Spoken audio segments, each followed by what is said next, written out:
Cher médecin, je tenais à rédiger une lettre ouverte à votre attention. Ceci pour essayer d'éveiller les consciences et sensibiliser, mais aussi pour moi-même. Mettre des mots sur ce que je ressens m'aidera peut-être à me libérer de cette colère qui me ronge. Durant toutes ces années, j'ai nourri une rage profonde, insoupçonnée, face à tant d'injustices. Autant par mon vécu que par celui des autres femmes qui se confient à moi, des femmes qui ont vécu l'enfer. Aujourd'hui, j'aimerais que vous preniez le temps de lire mes mots.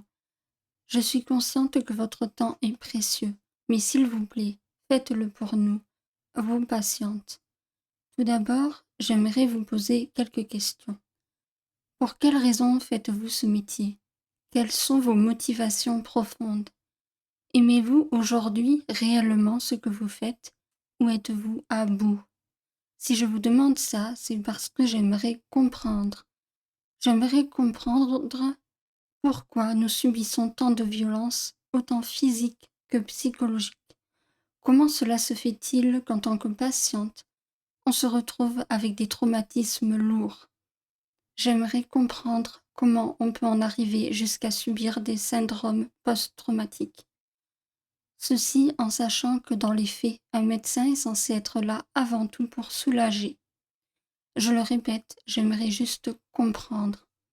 S'il vous plaît, dites-moi pourquoi vous nous rabaissez plus bas que terre. Pourquoi vous nous regardez de haut en attendant que l'on baisse les yeux devant vous? Quel bénéfice en retirez-vous? Pourquoi avez-vous des paroles agressives suite à une simple interrogation? Pourquoi vous mettez-vous à rire si on vous pose une question qui vous paraît idiote? Pourquoi est-ce que vous vous braquez et montez sur vos grands chevaux si on vous montre qu'on a des connaissances médicales?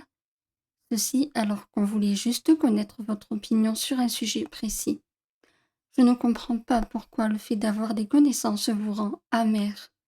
De plus, pourquoi vous permettez-vous de juger notre physique? Trop maigre, trop gros, trop grosse, pas épilé, trop épilé, tatoué, percé. Pourquoi agissez-vous comme si vous connaissiez notre corps par cœur alors que vous ne prenez même pas le temps et la peine d'apprendre à nous connaître? Notre corps nous appartient encore, que je sache. Par ailleurs, vous n'êtes pas de Vinci? Alors s'il vous plaît, arrêtez de nous dire que vous savez parfaitement ce qui est bon pour nous. Vous n'êtes pas dans notre corps. Si on vous certifie qu'on tolère mal un traitement, ce n'est clairement pas pour vous faire chier. C'est que c'est juste la vérité. Pour finir, j'aimerais savoir où est passée votre part d'humanité, votre cœur, car nous sommes des êtres sensibles, dotés de sentiments. Nous ne sommes pas des objets, des numéros ou juste des corps à examiner. Nous ressentons la douleur. Et par pitié, demandez-nous la permission avant de pratiquer un examen. Par pitié, faites preuve de minimum de douceur et de bienveillance. Par pitié, arrêtez d'être si violents et brutaux. Arrêtez de violenter notre intimité. Arrêtez de nous voler notre intégrité. Arrêtez de nous déposséder de notre corps et de notre âme. On demande seulement du respect, un minimum de considération et d'empathie. Mettez-vous à notre place ne serait-ce que 30 secondes. Inversez les rôles. Aimeriez-vous subir cela? Je vous rappelle que nous sommes des êtres vivants. Le pire, c'est que je suis persuadée que vous ne vous en rendez même pas compte. Alors rappelez-vous que vous avez la capacité de nous marquer à jamais, de nous détruire. Vous êtes responsable de vos actes et de votre comportement. Est-ce qu'on subit ça parce que vous êtes totalement blasé? Ou est-ce que c'est parce que vous êtes pressé? Vous avez eu une mauvaise journée peut-être. Ça arrive à tout le monde. Mais rappelez-vous malgré tout que vous avez en charge des êtres vivants et non des marchandises. Nous n'avons pas à subir ça, en aucun cas. Rien ne justifie la violence et surtout, nous avons le droit de dire non. Vous n'avez pas à décider pour nous. Nous connaissons notre corps mieux que vous. Et arrêtez par pitié de dire que c'est uniquement pour notre bien. Malgré toutes ces horreurs subies, je garde malgré tout espoir. J'essaie de me focaliser sur le positif, de garder en mémoire les bons professionnels de santé. ceux qui sont compétents tout en étant altruistes et bienveillants, ceux qui font preuve d'empathie, ceux pour qui leur métier est une réelle vocation, ceux qui continuent à aimer leur métier malgré la pression phénoménale qu'ils subissent chaque jour et le manque de moyens, ceci malgré des patients qui se sont montrés précédemment exécrables. Vous êtes admirables, je garde en mémoire vos mots gentils et rassurants, votre sourire bienveillant, je garde en mémoire vos gestes respectant mon intimité et mon corps. Je garde en mémoire vos encouragements, votre patience et votre écoute attentive. Je garde en mémoire vos petits gestes d'attention, comme un simple café proposé. À toutes ces personnes, je leur dis merci, du plus profond de mon cœur.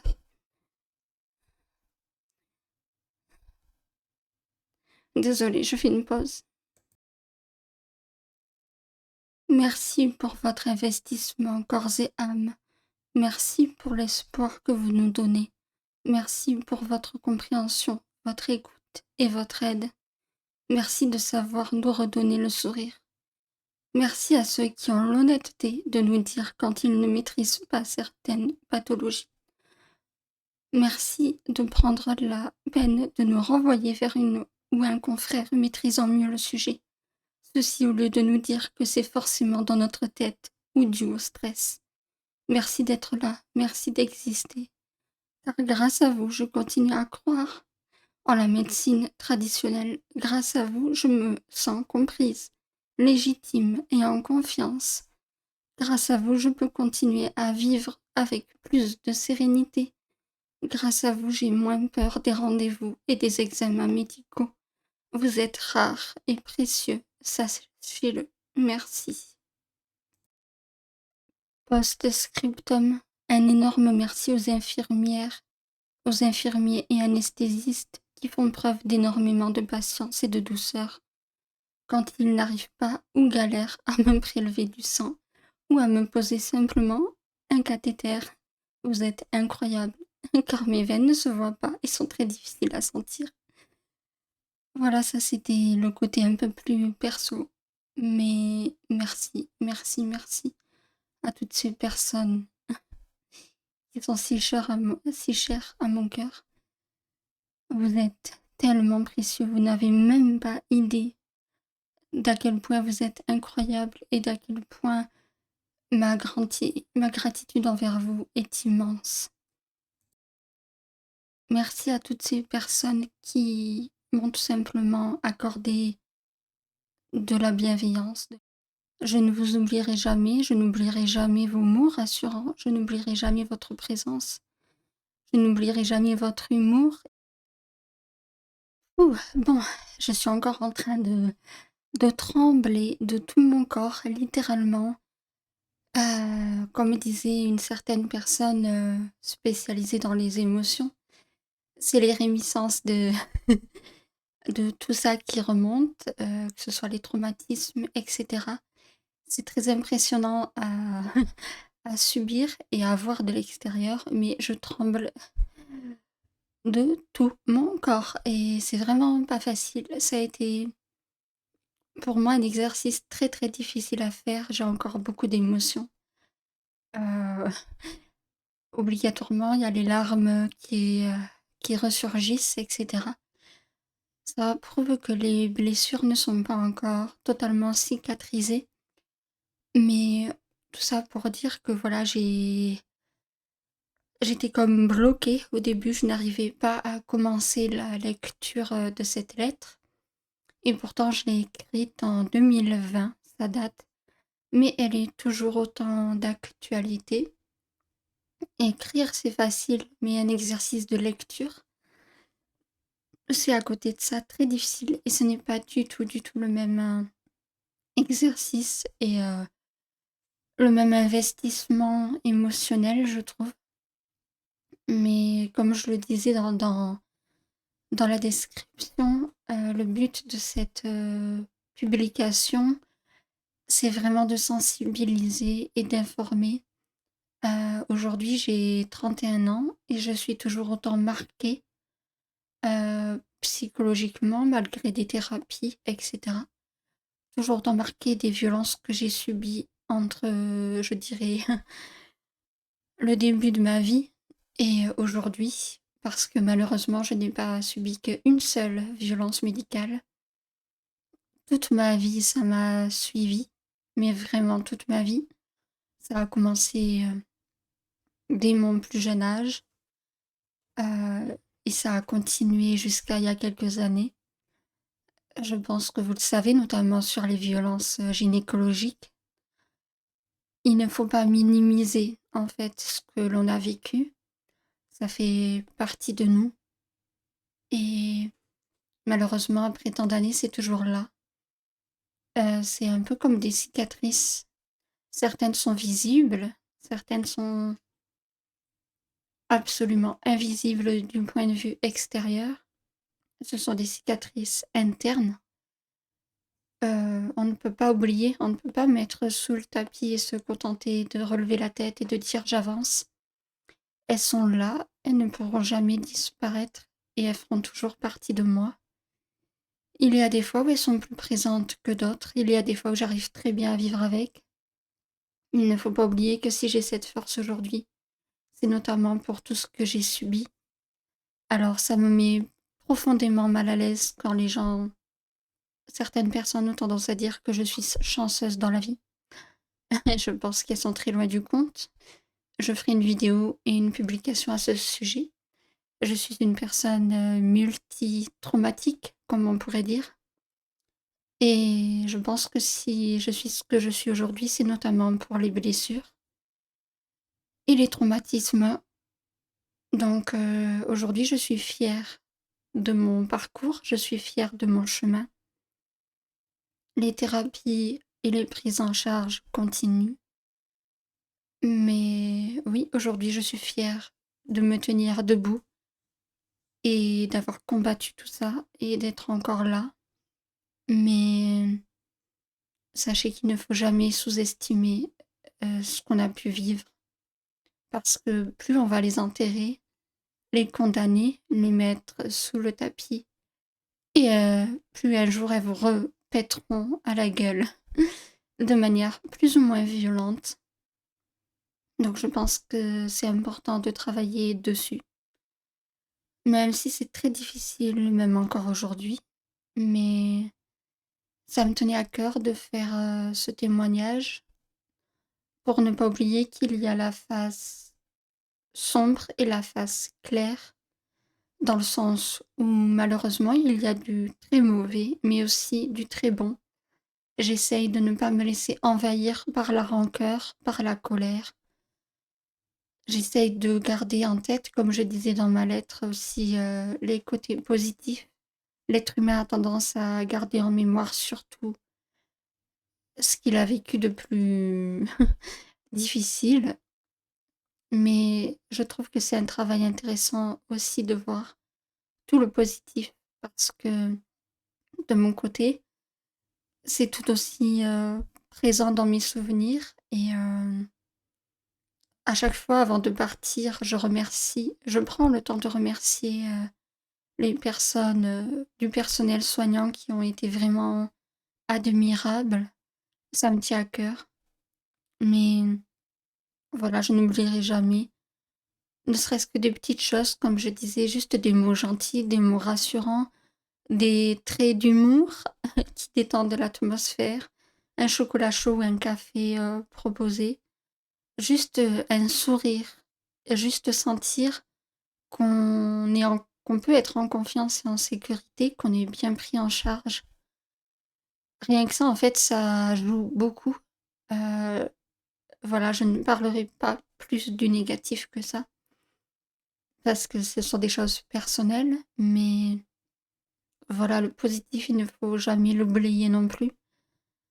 J'ai des souvenirs très nets, de certaines choses qui m'ont et certains comportements qui m'ont empêché de vriller et de péter un plomb, en fait. Donc juste, d'être gentil, bienveillant, ça peut désamorcer une crise de panique, par exemple. ça peut rassurer et ça peut surtout diminuer la douleur, tout simplement. Donc c'est vraiment pas négligeable. Désolée, j'ai encore l'émotion.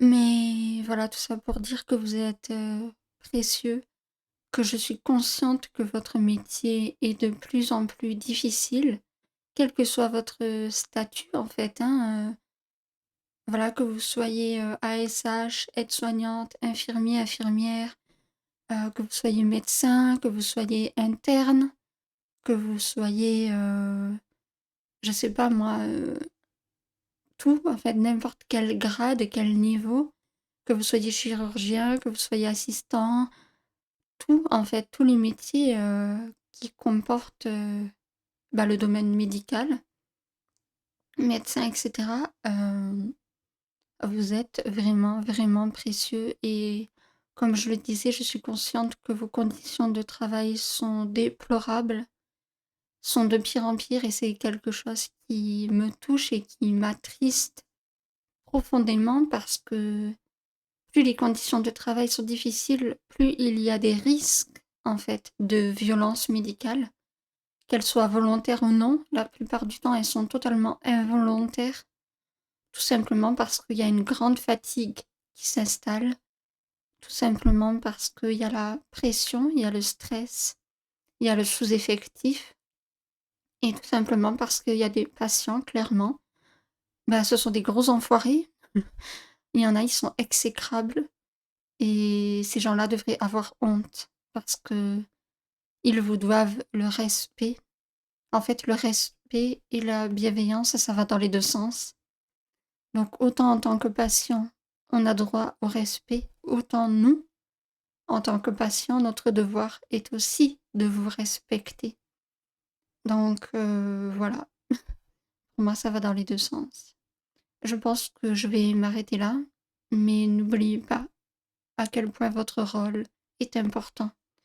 D'ailleurs, on a tendance à les oublier, mais personnellement, je remercie aussi, les chauffeurs, de taxi, VSL, ambulances, parce que leur rôle aussi est très important et très, précieux.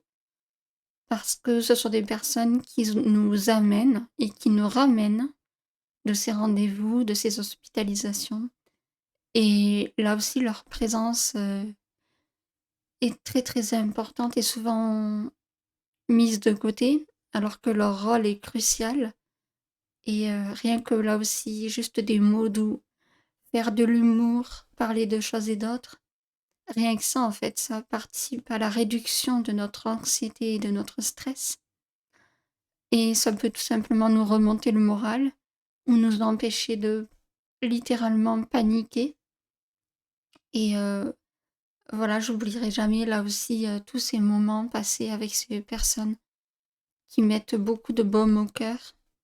Et voilà, je tenais à dire qu'il ne faut pas les oublier. Bien entendu, je n'ai pas cité tout le monde. Là, ce sont les personnes qui me viennent en tête. Et je suis consciente qu'il y a encore plein de corps de métier. Et voilà, chaque rôle est important. Ne l'oubliez pas. Merci pour votre écoute. J'espère que ce partage sera utile, autant pour les patients qui puissent se sentir moins seuls, et autant pour les professionnels de santé de vous rappeler votre rôle, vos devoirs, vos obligations. Mais voilà, je tenais aussi à vous remercier. Je vous souhaite une bonne journée et je vous dis à la prochaine pour une vidéo peut-être un peu plus légère sur les Sims. À bientôt.